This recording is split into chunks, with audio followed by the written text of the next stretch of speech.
Like Pearl, here to entertain you with the help of Peter Nooney. I'm Henry VIII, I am Henry VIII, I am. I got married to the widow next door. She's been married 7 times before.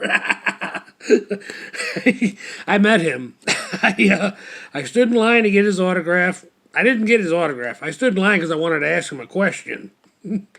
I stood in line when I got up there. Hey, Peter Nooney, yeah.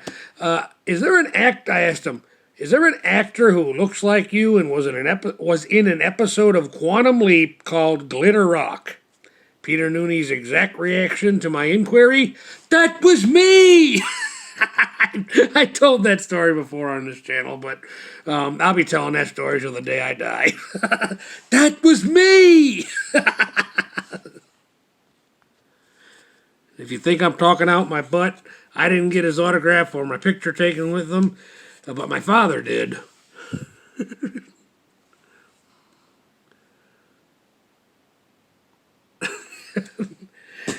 Anyway, speaking of England, I think I finally got a chance to watch Labyrinth I actually sat down and watched the thing for probably the second time in my life. It's placed in England, I think, judging by the intro of the movie. Somehow I remember Jennifer Connelly being older in it. I was, granted, I was like 10, 11 maybe last time the last time I sat down and watched this movie compared to now. And I'm not counting just like having it be on while I'm happen to be on TV while I'm doing stuff. But this was only the second time in my life sitting down and actually watching the movie. To my amazement, I'm looking at her like, she's 12 years old. Somehow in my memory, I remember her being older. It was the same scenario when I recollected those Garfield pencil toppers that used to be in the Kellogg's cornflakes box in the 80s when I was a kid. I found some on eBay or something, and I bought them, and I'm holding them in my hand, and I'm looking at it, I'm looking at these things in my hand, and I'm thinking to myself, why do I remember these things being bigger? And then I realized that my hand had doubled in the size. It had doubled in size since the last time I held one of these things.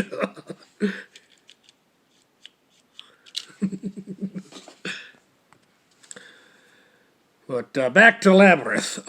So I lost track to how many times Jennifer Connelly's character said, "It's not fair." And I thought to myself, maybe it's just my perspective, but that's a phrase I think little girls use more than little boys. It's not fair. While watching this thing, I specifically one scene, I was a little concerned for the infant in the story, Toby. Was this baby acting, or was he really responding, or was this a real reaction, him crying, surrounded by these people in costumes? For the record, I do believe this was the first time watching it in high definition on high definition TV. I had both the subtitles and the caption set up for it, and ironically, all of the songs had closed caption, but not all the songs had subtitles. Probably a technical thing. Caption is technically for deaf people, and subtitles I think is for non-deaf people's convenience, I guess. I've been watching the TV with both for years. I guess I don't get certain aspects of fantasy, folklore, or lore because my opinion from the last time I watched this movie as a child hasn't changed. I still think, to a degree, it is never-ending stories for girls. It doesn't make sense in a masculine mindset. Maybe it's me, I don't know, but My opinion really hasn't changed, and like that, for some reason, seeing it as a kid, I remember Jennifer Connelly being older. But here I am. I'm sitting there watching this movie. I'm expecting to see, the Jennifer Connelly of the Ann Lee Hulk movie that she played Betty Ross in that adaptation of the Marvel Hulk movie. But then I'm watching. I'm like, she's 12 years old. but but still, it's still never-ending stories for girls. It's just too much chaos, too much nonsense going on.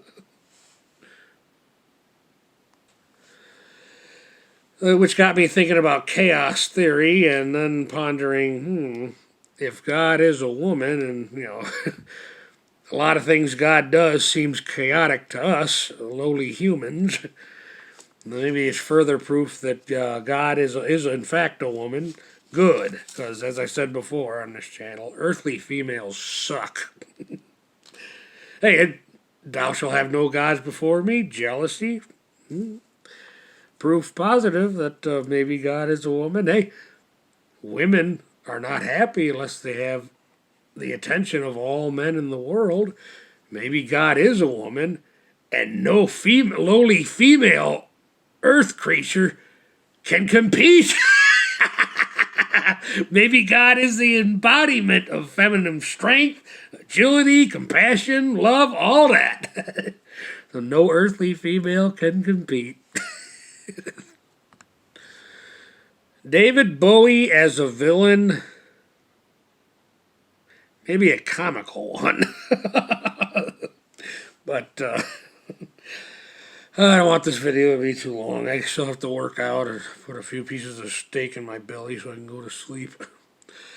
But so I'll just end this one with dance, dance, magic dance, magic dance, magic dance, magic dance, magic dance, magic dance. Good soundtrack. Like Parallax. Thank you for your time.